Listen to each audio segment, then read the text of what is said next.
मी आज बनवत आहे पोहे. शेंगदाण्यापासून भरपूर प्रमाणात कॅल्शियम आणि खूप पौष्टिक असणारे हे लाडू लहानांपासून मोठ्यापर्यंत सर्वजण खाऊ शकतात.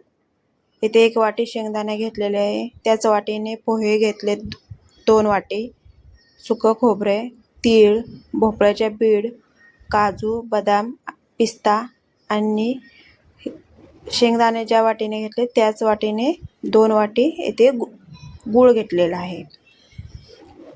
कढई गरम झाल्यानंतर त्यामध्ये 2 चमचे तूप टाकून घ्यायचे आणि आपल्याला पोहे तुपामध्ये छान असे भाजून घ्यायचे आहे.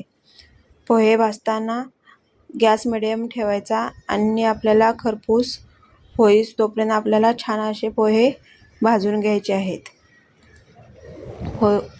पोहे छान भाजल्यानंतर आपल्याला ते एका प्लेटमध्ये काढून घ्यायचे आणि नंतर पुन्हा 2 चमचे तूप टाकून शेंगदाणे आपल्याला अर्धे कच्चे अर्धे भाजलेले असे होईस तोपर्यंत आपल्याला ते भाजून घ्यायचे आहेत.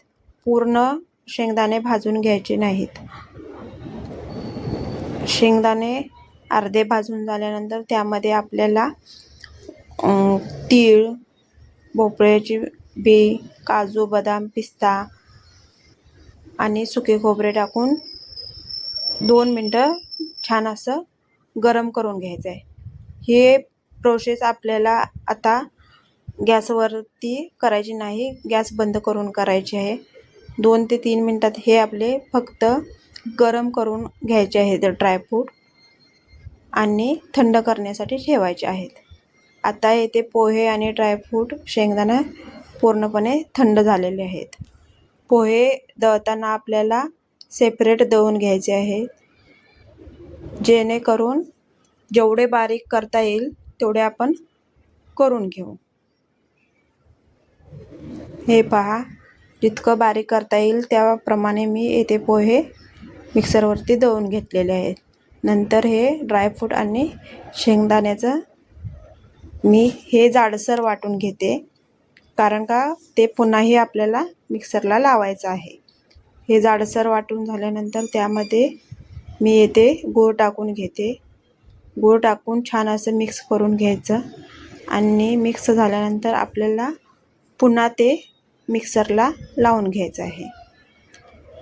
मिक्सरला लावल्याने लाडू छान असे वळले जातात आणि गूळही छान असा बारीक होतो. त्यासाठी आपल्याला पुन्हा ते मिक्सरला लावून घ्यायचं आहे. अशा पद्धतीने आपण सर्व हे मिक्सरला लावून तयार केलेलं आहे. आणि हे पहा, झटकीपट लगेच वळणारे लाडू तयार होतात. हे मिश्रण गरम करायची काहीसुद्धा गरज नाही. अगदी सहज असे हे लाडू वळले जातात आणि खायलाही खूप टेस्टी आहेत. लहानांपासून मोठ्यांपर्यंत सर्वजण हे लाडू खाऊ शकतात. चवही भारी आणि दिसायलाही खूप छान. अशा पद्धतीने मी येथे गूळ पोहे शेंगदाण्याचे लाडू तयार केलेले आहेत. चला तर मग चॅनलला लाईक करा, सबस्क्राईब करा आणि छान छान कमेंटही करा. हे पहा, किती छान असे हे लाडू तयार आहेत.